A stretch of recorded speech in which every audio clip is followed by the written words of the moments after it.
이사야별론 증거 33번째 시간입니다. 오늘 이사야 34장을 통하여 심판과 여호와의 책에 대해서 말씀 부정에 대해서 변론해 보도록 하겠습니다.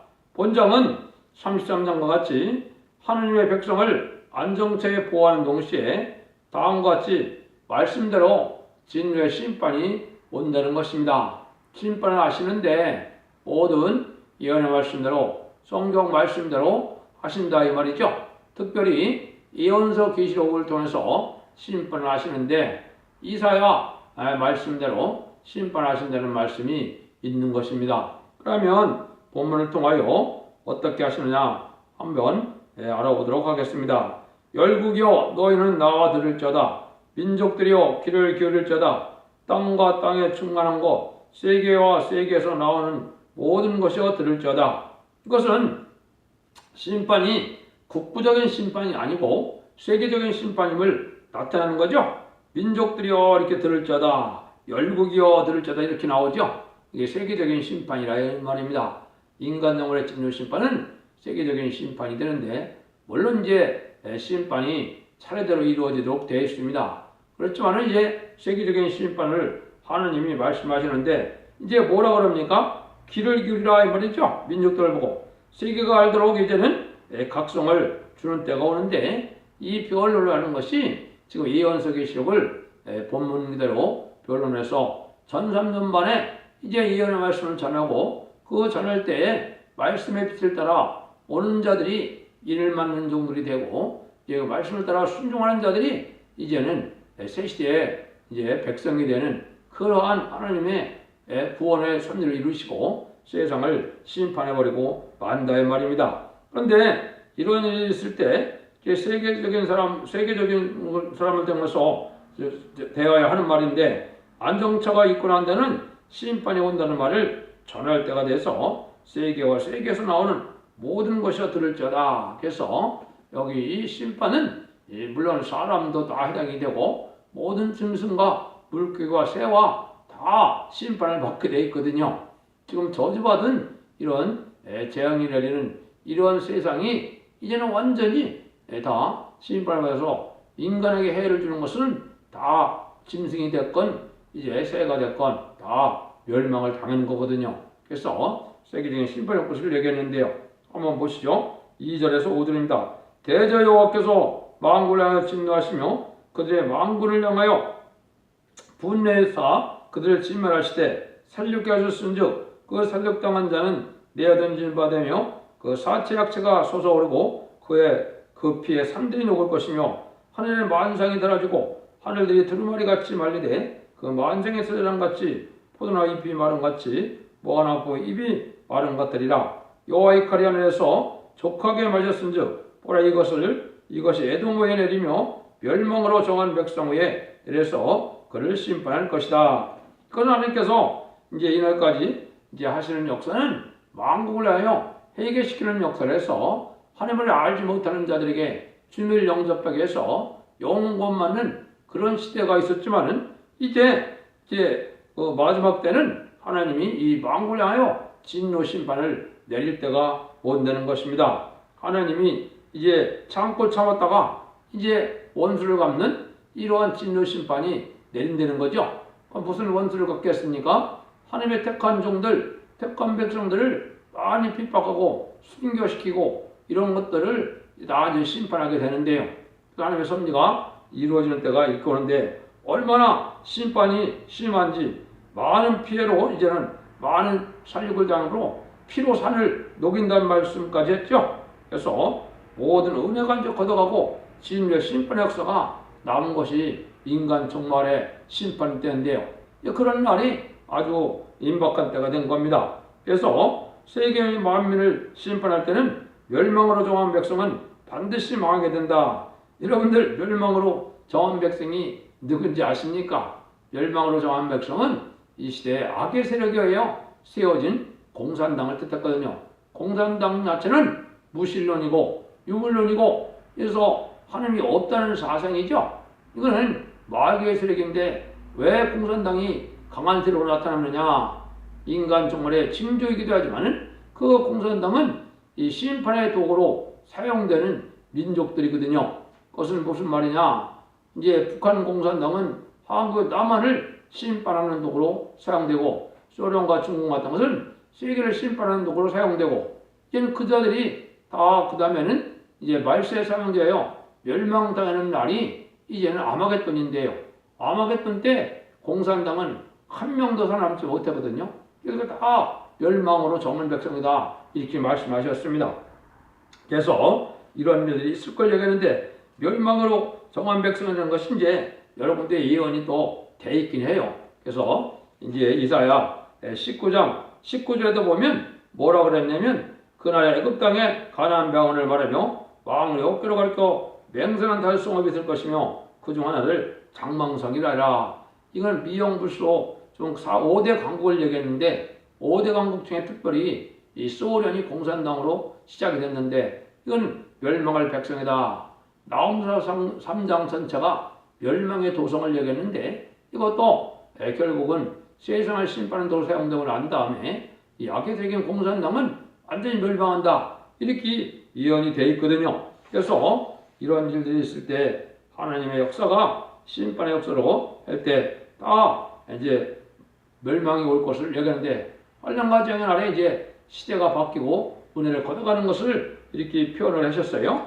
예시록 6장에도 보면 하늘의 별들이 무화과나무가 대풍에 흔들려서 온 것이 떨어지는 것 같이 땅에 떨어지며 하늘은 종이치기 말리는 것 같이 떠나가고 각 성과 섬이 제수로 옮기리라. 이 별들이 떨어지는 것은 바로 뭐냐? 참된 종들은 14만 4천 명의 입맞은 종들만 참된 종이 되거든요. 그래서 이 인을 받지 못한 종들은 5개월 황충에 날 때 이제는 황충의 피를 당하고 환란정에 빠지게 되고 대접대왕 때 멸망하고 아마겟돈 때까지 다 멸망을 당하거든요. 그럴 때 이거는 시대가 완전히 이제 은혜 시대고 환란 시대로 이제는 전환이 되고 심판을 거쳐서 새로운 은혜 시대가 와서 새하늘과 새 땅이 오는 시대가 되는 것을 여기에 이제는 하늘이 종이층이 말리는 것 같이 떠나간다, 이렇게 표현을 했습니다. 그래서 이것은 심판의 아주 엄중함을 여기 여러 가지로 표현을 했죠. 그래서 얼마나 강한 심판에 있을 것이냐, 이렇게 얘기를 하셨죠. 6절 7절입니다. 여호와의 칼이 피 곧 어린 양과 염소 피에 만족하고 기름 곧 수양의 콩밥기름에 유택하니 이는 여호와께서 보세에서 희생을 내시며 에돔 땅에서 큰 사륙을 행하심이라. 들소와 송아지와 숫소가 한 가지로 저절정에 내려가니 그들의 땅이 피하여 취하여 흑인 기름으로 윤택하리라. 이 백성들은 아무리 해쳐도 듣지 않는 백성이니까 다 멸망할 수밖에 없는데요. 이 멸망에 정한 백성 에돔 족속이라고 했는데 하나도 않고 진명당한다 이 말이죠. 마지막 5개월 황천한 때 이 별들의 말씀을 듣고 말씀자 명자들이 이제는 복음을 마지막으로 전해갈 때 회개하고 돌아오는 자들 외에는 다 멸망을 당한다, 이걸 강조한 거거든요. 그래서 뭐 도살장에 가면 도살가는 짐승들이 살아남을 수가 있습니까? 도살장은 어차피 죽으러 가는 곳이죠. 그래서 짐승이 이제 육축이 가축이 이제 도살장으로 죽으러 간 것 같이 이 백성들은 이 에돔 족성들은 다 멸망하고 만다, 이걸 얘기하는 거거든요. 그래서 또 이때도 헛된 재물도 피해가 없고 이제 짐승까지도 멸망하는 때라는 것을 말씀을 드리는 겁니다. 그래서 이제는 완전한 평화왕국이 올 때이기 때문에 악한 맹수나 이런 것까지도 이제는 변화를 가지고 인간에게 해를 주는 것은 다 멸망을 당한다, 이렇게 볼 수 있는 거거든요. 8절입니다. 이것은 여호와의 보수의 날이요 시온의 청소를 하여 신원하실 때라. 이것은 시온의 송소에 의하여 신원하는 날이다 그랬죠. 원수 갚는 날이라는 건데요. 그래서 다니엘서 7장 22절에도 보면 성대 나라가 이루어지는데 마지막에 이루어지는데 신원하고 이루어진다 그랬죠. 신원이라는 것이 원수를 갚아주는 거죠. 원수 갚아주는 것은 순교자들이 지금까지 많이 2000년 동안 나왔는데요. 그 순교자의 원한을 억울하게 다 죽음을 당했는데 그 원수를 갚는 날이다 이 말입니다. 많은 순교자가 많이 나오고 많은 핍박을 당한 곳이 어디겠어요? 대부분 공산당 지역에서 더 그렇거든요. 그래서 그런 걸 다 심판하고 하나님이 보수하는 날이다, 이런 날이라고 여기 강조를 하셨거든요. 9절에서 15절입니다. 에돔의 시내들은 변하여 역정이 되고 그 티끌은 유황이 되고 그 땅은 불붙는 역정이 되며 낮이나 밤이나 꺼지지 않고 그 연기가 끊임없이 떠오를 것이며 세세에 황무하여 그의 친할 자가 영영이 없겠고 다만 고슴도치가 그 땅을 차지하고 부엉이와 까마귀가 거기 거할 것이다. 여호께서 혼란의 줄과 공허의 줄을 에돔에 부필 것인즉 그들이 국가를 이으려 하여 기근을 부르되 아무도 없겠고 그 모든 방백도 없게 될 것이요 그 공궐에는 가시나무가 나며 그 견고한 성에는 엉겅퀴와 새품 자라서 신랑의 굴과 타주의 처소가 될 것이니 들짐승이 이리와 만나며 수염소가 그 동물을 뿌리며 올빼미가 거기 거하며 시인은 저들을 삼으며 부엉이가 헛기 깃들이고 알을 낳아서 그 그늘에 모으며 솔개들도 그 짝과 함께 거기 모이리라. 이게 에돔의 시내가 다 불타 없어진다는 거죠. 그래서 이 악의 도성이 된 이런 데서는 하나님이 사람을 살지 못하게 황폐시켜서 짐승이나 사는 짐승의 처소가 되게 한다 이 말이거든요. 그래서 제악의 도성은 하나님이 이렇게 심판할 때 완전 망하게 하고 황폐케 해서 이제 들짐승이나 사는 곳이 된다 이 말입니다. 그런 것을 보면 아마 평양 같은 데도 그럴 가능성이 많죠. 모스크바나 북경 같은 데도 아마 그렇게 될 가능성이 이 말씀을 보면 그럴 가능성이 많습니다. 왜 그러냐? 거기에 하나님의 마귀가 하늘을 대적하는 마귀의 본부거든요. 그런 것을 완전히 멸망시켜서 짐승이나 사는 곳이 되게 하신다 이렇게 지금 표현을 했거든요. 그래서 소돔과 고모라가 다 불과 유황으로 이제 다 타보는 것처럼 다 이렇게 태워서 없어지는 때가 되고 황무케 하는 일이 되는데 많은 궁궐들이 있고 화려한 그러한 건물들이 있더라도 다 황무가 돼서 그런데도 이제는 잡초가 나고 이제 들짐승이나 새들이 거하는 초고소가 되고 만다 이 말이거든요. 그래서 이렇게 화려한 제약의 도성이 됐다가 완전히 멸망해서 짐승이 사는 곳만 되는데 이제는 혼란만 가중되고 공허한 짓을 하게 돼서 이제는 거기에는 심판이 내릴 때도 깨닫지 못하고 다 죽는다 이 말이죠. 근데 여러분들 이걸 하나 더 겪고 생각하실 것이 뭐냐? 한국의 지금 정치 종교 상황이 지금 이런 때가 됐습니다. 왜냐? 음료 정권 교권이 공산당을 용납하고 공산당을 좋아함으로 마귀의 세력에게 완전히 사로잡혀서 아주 이렇게 여기 혼란의 줄과 여기에 뭐라고 그랬습니까? 아까 혼란의 줄과 공허의 줄을 에돔에 붙는 것처럼 이렇게 아주 혼란만 가중시키는 이런 때가 왔거든요. 그래서 지금 보면 경찰이나 검찰이 보면 이 정의와 공의는 전혀 없거든요. 정권의 신여가 된 것 같이 마치 뭐 광종병이라도 걸린 이런 자들이 바로 지금 하는 행동을 보면 검찰들이 그렇게 하고 있거든요. 여러분 그렇게 생각 안 되십니까? 이거 다 멸망한 마귀 세력이 다 된 거거든요. 그래서 지금 모든 권력을 이 불의한 자들이 지금 악한 자들이 사로잡고 있어서 마귀의 도구가 되고 있는 이런 때인데 이것은 심판의 대상이 되고 멸망의 대상이 돼서 심판 때가 온 겁니다. 왜냐하면 이 심판은 하나님의 세계적인 심판이지만은 이제 국부적으로 시작을 해서 세계적으로 끝나는 거거든요. 근데 그걸 시작하는 것이 한국의 선진국가라 먼저 이제 심판을 받게 되고 이제는 자본주의가 심판받고 이제 마지막으로는 공산당이 심판받아서 완전히 멸망을 당하는 걸로 이렇게 되어 있는 거거든요. 이게 심판의 순서거든요. 그것이 이제 예언서 계시록을 통달해 보면 그렇게 되어 있습니다. 그러니까 이때 이제 어떤 일이 벌어지느냐? 기인들과 방백들이 없게 돼서 지도자가 뽑게 돼서 다 망한다는 거죠. 현재 심판 때가 되면 이 지도자들이 아주 악한 자들이고 어리석은 자들이고 그렇거든요. 지금 한국이 그런 상황입니다. 한국도 보면 이게 제대로 배우고 제대로 인격을 갖추고 이런 자들이었거든요.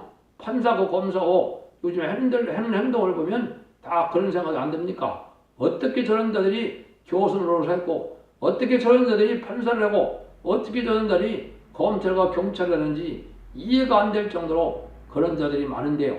이것이 바로 악한 지도자를 멸망시키기 때문에 이제 다시는 지도자를 찾을 수 없다 이 말이거든요.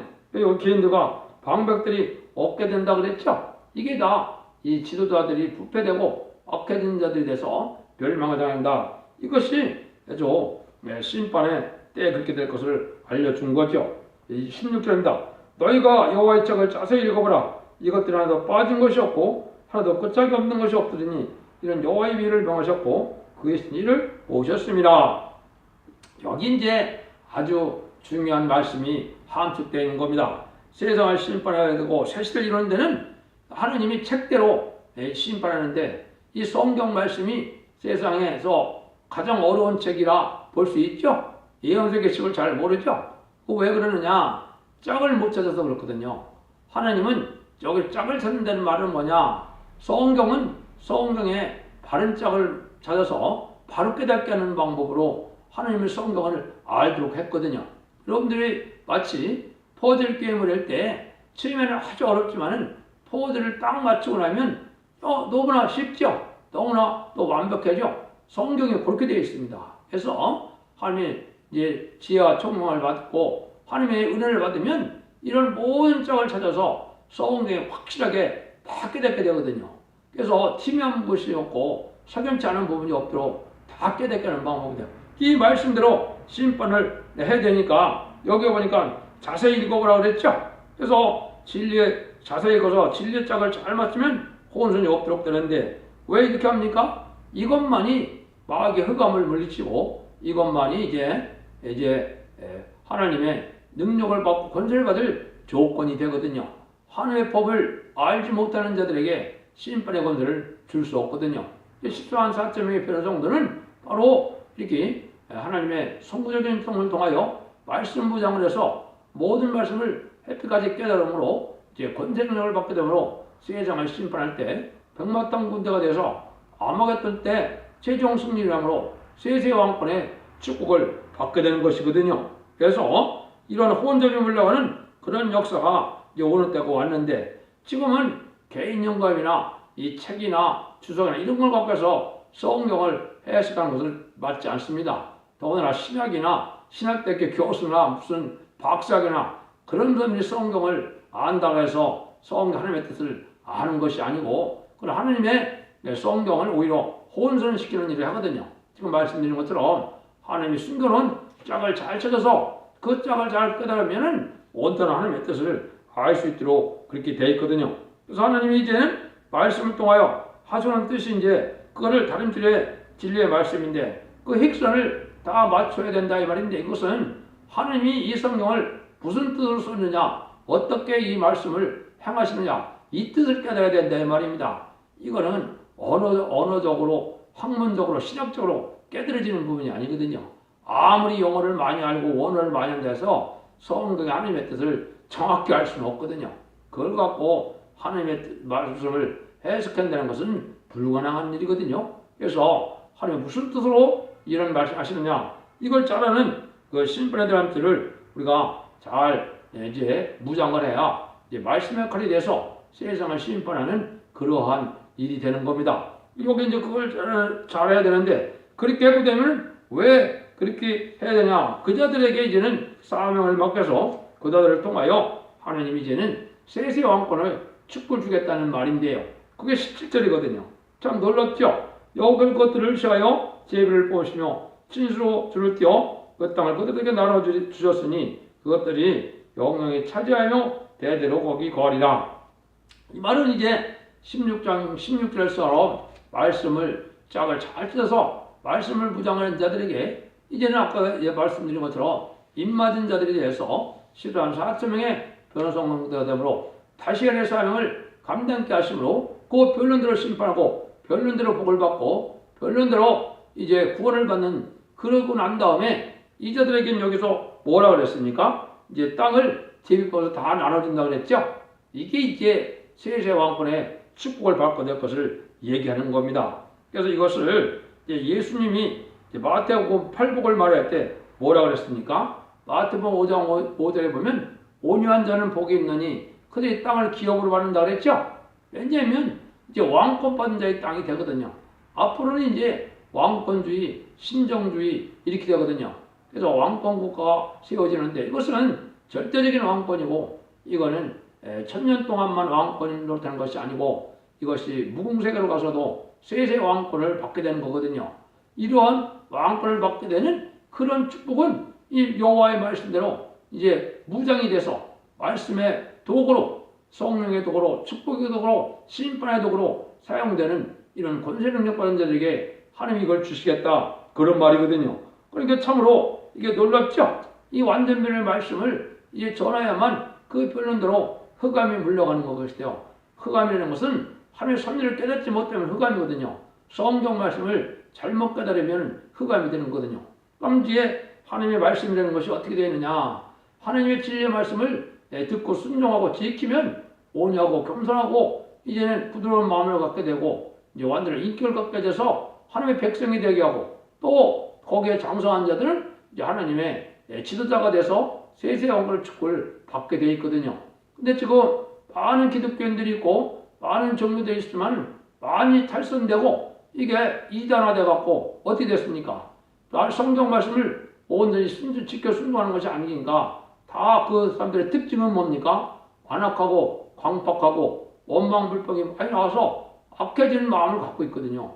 이것이 진리를 순종하지 않은 열매가 되거든요. 그래서 심판의 대상자가 되고 멸망을 당한다 이 말입니다. 그래서 하나님은 여호와의 책과 여호와의 책으로 이제 사람을 감독해서 하나님은 심판하시는데 성경에는 이제 여호와의 책이 있고 성령의 책이 있고 이제 성자의 책이 있죠. 여호와의 책은 뭡니까? 율법과 예언서거든요. 율법과 예언서는 여호와의 책이거든요. 하나님의 법을 아주 엄정하게 말씀하신 거고 이 특별히 예언의 법은 인간 종말에 하나님이 심판하고 하나님이 축복할 때 쓰임받기 위해서 예언서를 쓴 거거든요. 그 말씀을 잘 깨달아야 되고 그 말씀을 잘 순종해야 되는데 이런 하나님의 완전한 책이거든요. 그런 완전한 책을 통하여 완전 역사를 해갖고 완전한 복을 내서 완전한 새 시대에 이루는 그런 역사가 있을 것을 얘기한 것이다 이 말입니다. 그래서 완전한 책이라는 것은 이게 세 가지가 구비되어 있는데요. 완전한 역사가 있고 완전한 법이 있고 완전한 예언이 있다. 이것이 이제 바로 여호와의 책이 그렇다 이 말이에요. 여호와의 책 중에서도 율법적인 책은 구약 시대에 죄가 무엇인지 알고 하나님을 섬기고 하나님을 이제 제사 드리는 법을 알려주는 것이 율법책이었으니까 그거는 은혜 시대에서 완성이 됐고요. 이제는 환란 시대고 이때는 바로 예언서가 이제 이 시대 하나님의 법이거든요. 그래서 이 시대에 예언의 말씀을 읽고 듣고 지키는 자가 복이 있는다, 복을 받는다 그랬는데 예언의 말씀을 읽고 듣고 지키면 원죄와 잡음자가 해결받고 이제는 죽지 않고 새 시대 가고 죽지 않고 세세 왕권의 축복을 받는 그런 놀라운 비밀이 이 예언서에 있는 거거든요. 그래서 이것이 이제 우리가 그걸 잘 알아야 되는데 이 성경책을 또 볼 때 여러분들이 이게 사명도 그 식단을 잘 알아야 되고 또 이 성경을 통해서 이게 사명이 어떻게 나눠지는가를 잘 알아야 되거든요. 그래서 지금까지 17권의 선지자들은 기록하는 사명이거든요. 그 다음에 이제 10장 4절명이 기록 10장 11절처럼 다시 일어나는 사명인데요. 이 첫대교의 역사에 사명 동참자는 다시 일어나는 사명이라는 것은 2500년 내지 2700년대 쓰였던 이 예언의 말씀을 이 시대에 맞게, 이 시대의 법에 맞게 하나님의 뜻대로 해석을 하는 역사가 오거든요. 이게 바로 하나님이 이제 다시 전하는 사명이다 이 말입니다. 그래서 기록하는 사명이 있고 이제 다시 하는 사명이 있다. 기록하는 사명은 기록 10장 7절에 보면 하나님의 비밀이 그 선지자들에게 말씀하셨다. 선지자들이 하나님의 비밀을 기록했다 이 말이거든요. 그래서 예수님에 대한 비밀은 이제 사복음서에 대해 나와 있죠. 또 성령 충만하고 성령에 대한 비밀은 또 편지서에 나와 있죠. 그래서 지금 하나님에 대한 것은 예언서 계시를 통하여 이게 기록하는 사명은 옛날 했고 그것이 다시 하는 사명은 이 시대에 말씀의 사명자들이 하게 되어 있다 이 말입니다. 그래서 계시록에 여러 번이나 뭐라 그랬습니까? 자, 이사야서에 읽고 듣고 지켜야 된다 이 얘기를 많이 강조했죠. 예수님도 재림하는 예수님은 뭘 기다리고 있습니까? 예언의 말씀을 지키는 자들에게 복을 주기 위해서 오시는 거거든요. 세상은 심판하러 온 것이지만은 예수님이 재림하는 것은 예언의 말씀을 지켜서 하나님의 뜻대로 살아서 하나님의 삶을 감당한 자들에게 상을 주러 오시는 거거든요. 그게 세세 왕권의 축복이거든요. 그 상 받을 자들이 바로 10만 4천 명의 변호 성도들이라 이 말입니다. 그래서 이제 이 말씀에 순종하여 변호 성도는 못 되더라도 예비처 이제 안정처 보호처로 인도받아서 이 환난과 재난에 하나님의 보호와 양육을 받다가 죽지 않고 새 시대에 가서 새 시대 백성이 되는 그런 일들이 이루어지는 비밀이 바로 예언서 계시록의 비밀이거든요. 이런 역사를 하나님 하신다 이 말이죠. 그래서 하나님의 진리는 이렇게 인간의 머리로 내는 것이 아니고 하나님의 진리의 짝을 성령이 숨겨서 하시는 말씀을 다 성령의 도움으로 다 깨닫게는 역사가 하나님 하시는 방법이거든요. 인간의 지식과 인간의 지혜로 하나님의 말씀을 깨닫는다고요?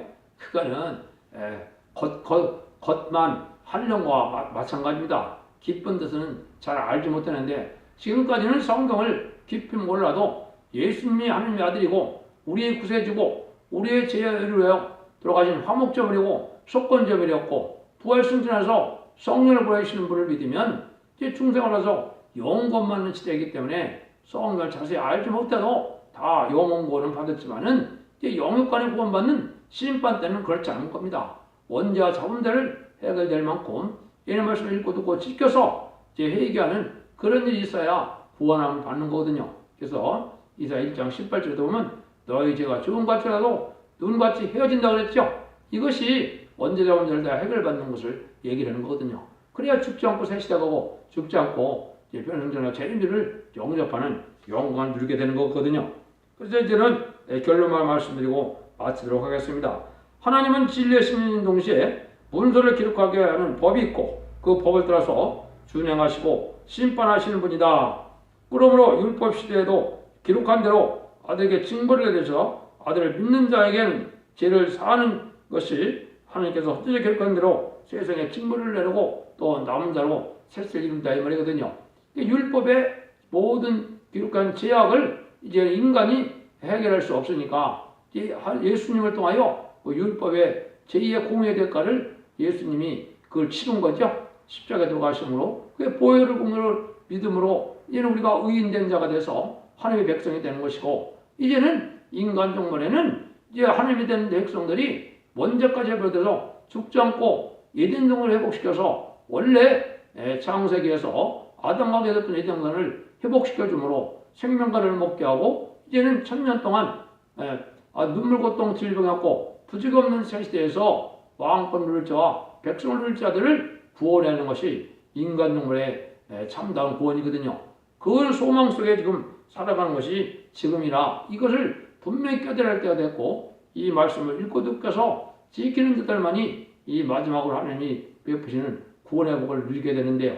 그런 역사라는 것이 이제 앞으로 성령의 역사가 쏙눈배같이 내린다고 스가랴 10장이 들려되는데 그런 시대에 지금 접어들고 있는 겁니다. 그래서 악한 자는 악의 열매를 맺고 의인은 의인의 열매를 맺어서 하나님의 복을 누릴 자가 또 하나님의 화를 받을 자가 누군가를 갈라내는 시대가 바로 지금 시대가 그런 시대입니다. 그래서 곧 3년 만에 들어가게 되면 이제 임마는 역사가 본격적으로 진행이 되거든요.